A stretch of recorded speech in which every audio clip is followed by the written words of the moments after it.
ഏറെ സ്നേഹമുള്ളവരെ, പെസഹ വ്യാഴം വളരെ പ്രധാനപ്പെട്ട ഒരു ദിനമാണ്. ഇസ്രായേല്യർ ഈജിപ്തിന്റെ അടിമത്തത്തിൽ നിന്ന് കുഞ്ഞാടിന്റെ രക്തം മൂലം മോചിപ്പിക്കപ്പെട്ടു.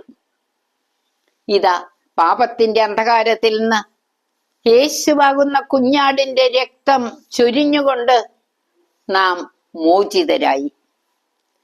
പെസഹ വ്യാഴാഴ്ച തന്റെ പ്രിയ ശിഷ്യരോടൊത്ത് അന്ത്യവിരുന്ന് കഴിക്കുന്ന, അത്താഴം കഴിക്കുന്ന യേശുവിനെ കാണുമ്പോൾ ആ മുഖം മ്ലാനവതം, ആ വദനത്തിൽ മ്ലാനത.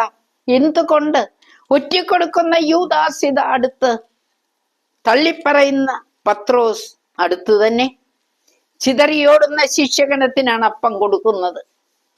അടുത്ത ദിവസം കാൽവരിയിൽ താൻ അർപ്പിക്കുന്ന ആ യാഗം ഈശോ കാണുന്നു. ആ വേദന, ആ കഠോരമായ സഹനം പാപമോചനത്തിനായിരുന്നു. പാഠം പഠിപ്പിക്കുകയെ അവരുടെ പാദങ്ങൾ കഴുകിക്കൊണ്ട് നിങ്ങൾ അനുകരിക്കുക. യേശുവിന്റെ സ്വപ്നം ഐക്യമാണ്. ഐക്യത്തിന്റെ കൂദാശയാണ് വിശുദ്ധ കുർബാന.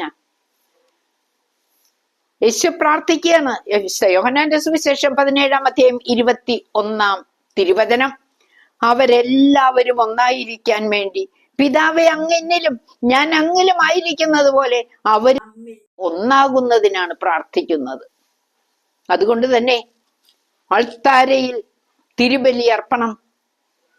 ദൈവം പറയുന്നു, പുറപ്പാട് 20:24, എന്റെ നാമം അനുസ്മരിക്കാൻ ഇടവരുത്തുന്നിടത്തെല്ലാം ഞാൻ അവരുടെ ഇടയിലേക്ക് വന്നവരെ അനുഗ്രഹിക്കും. ഈ ഐക്യത്തിന്റെ കൂദാശ അനുദിനം നമ്മുടെ ജീവിതത്തിന്റെ ഭാഗമാക്കി മാറ്റണ്ടേ? ദിവ്യബലി അർപ്പിക്കാൻ നമുക്ക് ഓടിയണയാം, തിരുബലിയിൽ പങ്കുചേരാം. അങ്ങനെ നമ്മുടെ പാപം മോചിക്കപ്പെടട്ടെ. ദൈവത്തിന്റെ അനുഗ്രഹം എല്ലാവരിലും സമൃദ്ധമായി നിറയട്ടെ. ആമേൻ.